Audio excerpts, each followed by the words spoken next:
اللہ الرحمن الرحیم اللہم صلی علی محمد وآل محمد وصحابہ وبارک وسلم وصلی علیہ۔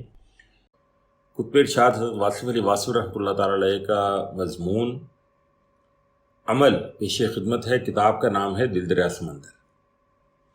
ہر انسان مصروف عمل ہے، عمل ہی شاید زندگی ہے۔ حکم ہے کہ انسان کو محنت کرنے والا بنایا گیا، انسان محنت کرنے پر مجبور ہے۔ ہمہ حال سرگرم عمل رہنے والا انسان اپنے عمل سے اپنی زندگی کو بہتر بنانے کا خواہاں ہے۔ انسان مقصد کے حصول کے لیے بھاگتا ہے اور بھاگتا ہی رہتا ہے۔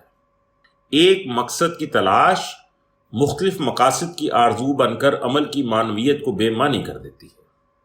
ہم اپنے عمل کو صحیح مانتے ہیں لیکن عمل کے نتائج کی ذمہ داری قبول نہیں کرتے۔ انسان عمل کی، کوشش کی، جد و جہد کی چکی تلے پستا جا رہا ہے۔ اسے معلوم نہیں کہ اس کے پاؤں اسے کہاں لے جا رہے ہیں۔ دفتر سے دفتر تک، آخر کب تک میں عمل جاری ہے۔ کولو کا بیل چل رہا ہے، چلتے چلتے عمر کٹ جاتی ہے اور فاصلہ طے نہیں ہوتا۔ ضرورتیں اور تقاضے بدلتے رہتے ہیں اور اس طرح عمل بھی تبدیل ہوتا رہتا ہے۔ انسان پلاننگ کرتا ہے مستقبل کی، روشن مستقبل کی، لیکن جب وہ مستقبل حال بنتا ہے تو شاید اتنا روشن نہیں ہوتا۔ انسان اپنے عمل کو بدلتا ہے اور اس طرح ایک نئے دائرے میں داخل ہوتا ہے، اور پھر وہی نتیجے اور پھر نیا عمل۔ یوں زندگی کٹ جاتی ہے۔ انسان سوچتا ہے کہ آخر اس تگ و دو کا مقصد کیا تھا۔ ہمیں بچپن سے تعلیم دی جاتی ہے کہ محنت کرو، بڑے آدمی بنو۔ اس تعلیم کی وجہ سے انسان کوشش کرتا ہے۔ اپنے قد سے بڑا ہونے کی آرزو میں لوگ ہلاک ہوتے ہیں۔ کوشش اور مجاہدہ بہت کچھ دے سکتا ہے، لیکن ایک گدھے کو کوئی مجاہدہ گھوڑا نہیں بنا سکتا۔ ہر زندگی اپنی حدود میں مقید ہے۔ ہر انسان اپنے دائرہ عمل میں رہن رکھ دیا گیا ہے۔ انسان پابند ہے، محدود ہے، آرزو پابند نہیں۔ اس لیے محدود انسان کا لامحدود خواہشات کے لیے عمل کہیں نہ کہیں راستے میں دم توڑ دیتا ہے، اور انسان مسلسل عمل کرنے کے باوجود خاطر خواہ نتیجہ حاصل نہیں کر سکتا۔ انسان شہرت کے لیے عمل کرتا ہے۔ ناموری کی آرزو نے بڑے بڑے قافلے لوٹے ہیں۔ ہم جب تاریخ کا مطالعہ کرتے ہیں تو ہمیں معلوم ہوتا ہے کہ لوگ بڑے نامور تھے، لیکن ہم غور نہیں کرتے کہ ایک نامور کے دور میں اس کے گرد و پیش لاکھوں غیر مشہور انسان بھی اسی قسم کے عمل میں مصروف تھے۔ بابر کی فتح ابراہیم لودھی کی شکست بھی ہے۔ ہم فتوحات کرنے والوں کو دیکھتے ہیں اور شکست کھانے والوں کو نظر انداز کرتے ہیں۔ ہم نامور لوگوں جیسا عمل کرتے ہیں، لیکن یہ بھول جاتے ہیں کہ یکساں عمل دو انسانوں کے لیے یکساں نتائج نہیں مرتب کرتا۔ پیغمبروں جیسا عمل ہمیں پیغمبر نہیں بنا سکتا۔ میری کربلا، ہماری کربلا، امام حسین رضی اللہ تعالیٰ عنہ جیسی کربلا نہیں ہو سکتی۔ میں آج کے دور کا انسان خواہشات نفس اور تقلید کے حصار میں ہوں۔ مجھے میرا عمل وہ نہیں دے سکتا جو ہمارے پیش روؤں کو دے گیا۔ میں سقراط جیسا علم رکھنے کا عمل کروں تو بھی سقراط نہیں بن سکتا۔ میرا عمل ان کے برابر ہو تو بھی میرا مقام ان کے مقامات سے مختلف رہے گا۔ یہی عمل کی خامی ہے اور یہی عمل کی خوبی ہے۔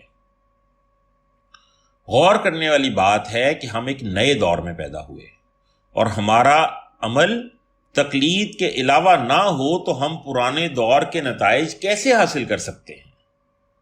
اور پرانے دور کے نتائج کے حصول کی آرزو ہی کوتاہی فکر ہے۔ اگر فکر ہی صحیح نہ ہو تو عمل کیسے صحت مند ہو سکتا ہے؟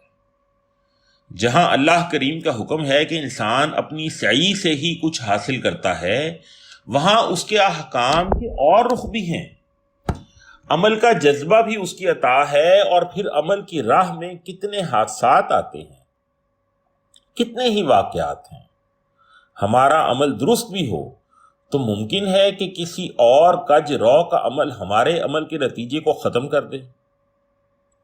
ہم تنہا زندگی بسر نہیں کر رہے، ہمارے ساتھ ایک زمانہ چل رہا ہے، ہر آدمی عمل کر رہا ہے، ہمارے عمل کی راہ میں دوسروں کے اعمال حائل ہوتے ہیں اور پھر نتیجہ وہی رہتا ہے کہ ہم نتیجے سے محروم ہو جاتے ہیں۔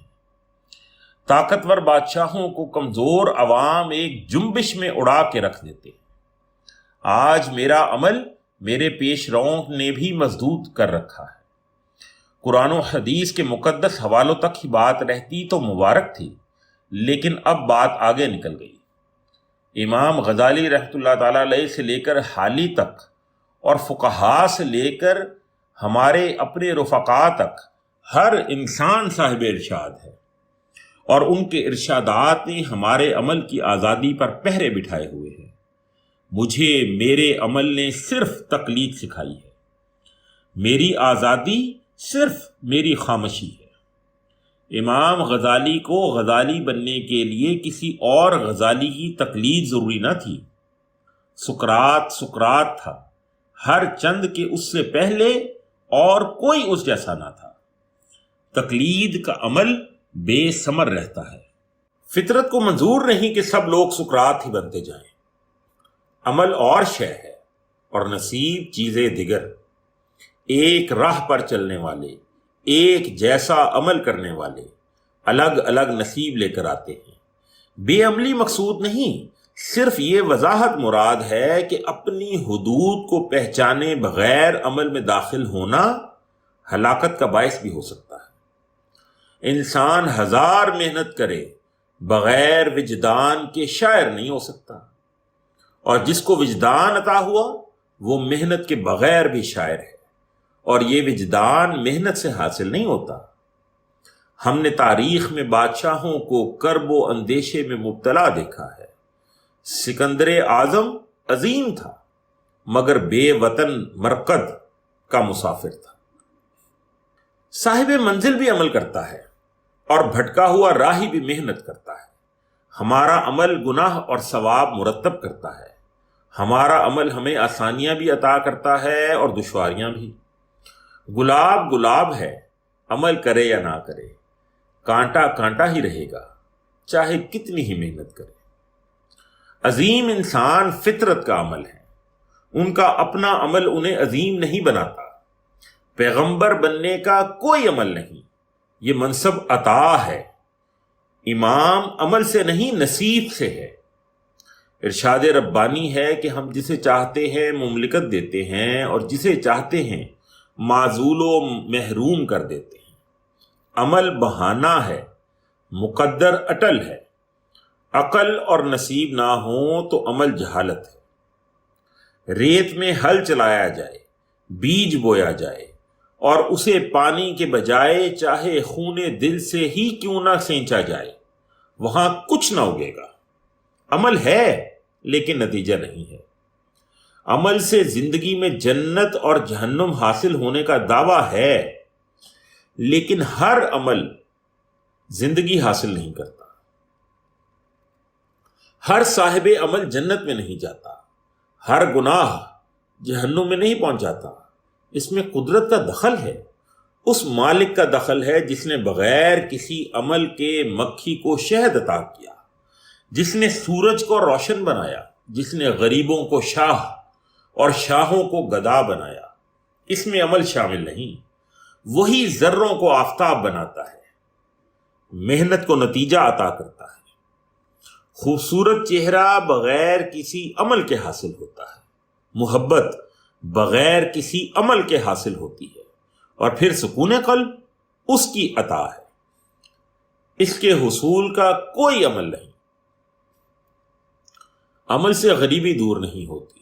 غریب انسان کتنا عمل کرتا ہے، مزدور کتنی محنت کرتا ہے۔ ایک ہی دفتر میں تمام لوگ ایک جیسا ہی عمل کرتے ہیں، ایک جیسے اوقات میں حاضر ہوتے ہیں اور نتیجے مختلف ہوتے ہیں۔ تنخواہیں الگ الگ ہیں، راہیں جو الگ الگ، لیکن محنت کے اوقات یکساں ہیں۔ ایک مارکیٹ میں ایک جیسے دکان والے، ایک جیسا سامان رکھنے والے الگ الگ نتیجے سے گزرتے ہیں۔ جہاں بیٹی پیدا ہوتی ہے وہاں بیٹا پیدا ہو سکتا ہے، لیکن ایسا نہیں ہے۔ کسی برے عمل کے بغیر بھی انسان بدنام ہو سکتا ہے۔ اکثر محروم انسان کہتے ہیں کہ انہوں نے کوئی غلطی نہیں کی، ان کی معصومیت کو سزا ملی ہے۔ ایسا ہوتا ہے اور ہوتا رہے گا۔ پیغمبروں پر الزام لگے ہیں، ان کو قید خانوں سے گزرنا پڑا ہے بغیر کسی برے عمل کے۔ اسی طرح ہم دیکھتے ہیں کہ بڑے بڑے مرتبوں پر فائز رہنے والے اتنے اہم نہیں ہوتے، ان کا عمل اتنا معتبر نہیں ہوتا، لیکن ان کا مرتبہ معتبر رہتا ہے۔ ایسا کیوں ہے؟ بس ہے، بے سبب ہے، بے جواز ہے۔ عمل بہت کچھ ہے، عمل بہت کچھ ہے، لیکن یاد رہے کہ عمل سب کچھ نہیں۔ سال ہا سال اور قرن ہا قرن کی عبادت ابلیس کو ندامت کے علاوہ کیا دے سکی؟ ظلمات سے نور میں داخل ہونے کا کوئی عمل نہیں، یہ خود خالق کا عمل ہے۔ ہمارا عمل ہمیں معزز نہیں کرتا، اس کا فضل عزت بخشتا ہے۔ معاف کرنے والے کے لیے گناہ کوئی اہمیت نہیں رکھتے۔ نیکی کا غرور محرومیوں کا پیش خیمہ بھی ہو سکتا ہے۔ زندگی کی اساس عمل نہیں، فضل ہے۔ ہم لوگ فوری نتیجوں پر غور کرتے ہیں اور اس طرح انتہائی نتائج سے بے خبر رہتے ہیں۔ جھوٹے معاشرے میں عزت دراصل بدنامی ہے۔ ہم نہیں سمجھتے کہ اصل عمل اس کے فضل کے حصول کا نام ہے، اور اس کا فضل کسی فارمولے سے حاصل نہیں ہوتا۔ نیت کی اصلاح ہو تو عمل میں خلوص پیدا ہو سکتا ہے، اور عمل کا خلوص نیتوں سے بے نیاز ہے۔ نیکی کے سفر میں جہاں بھی آخری سانس آئے وہی منزل ہے۔ ہمارا نظام حیات، نظام تعلیم اور نظام فکر ہمیں صرف عمل میں مصروف رکھتا ہے۔ عاقبت کی کوئی گارنٹی نہیں، نتیجے عارضی ہیں۔ مرتبے، آسائشیں، شہرتیں اور اختیارات گمراہی کے مقامات بھی ہو سکتے ہیں۔ اس عمل کو تلاش کیا جائے جو ہمیں بھی پسند ہو اور ہمارے مالک کو بھی، ورنہ نتیجہ ہلاکت اور گمراہی ہے۔ احسن عمل اصلاح باطن کے ساتھ حسن حیات کا حصول ہے۔ احسن عمل اصلاح باطن کے ساتھ حسن حیات کا حصول ہے۔ زندگی میں راہیں بدلنے کا وقت نہیں، پہلے ہی سے صحیح راستے کا انتخاب کیا جائے اور اس پر صحت عمل سے گامزن ہو کر اس کے فضل کا آسرا تلاش کیا جائے۔ یہی منشا ہے اس حکم کی کہ اے انسان، تو محنت کے لیے پیدا کیا گیا ہے، اب اپنے رب کے راستے کی طرف محنت کر۔ کہیں ایسا نہ ہو کہ ناعاقبت اندیشی میں ہمارا عمل اس بڑھیا کی طرح ہو جس نے راتوں کو جاگ جاگ کر سوت کاتا اور انجام کار اسے خود ہی الجھا دیا۔ والسلام۔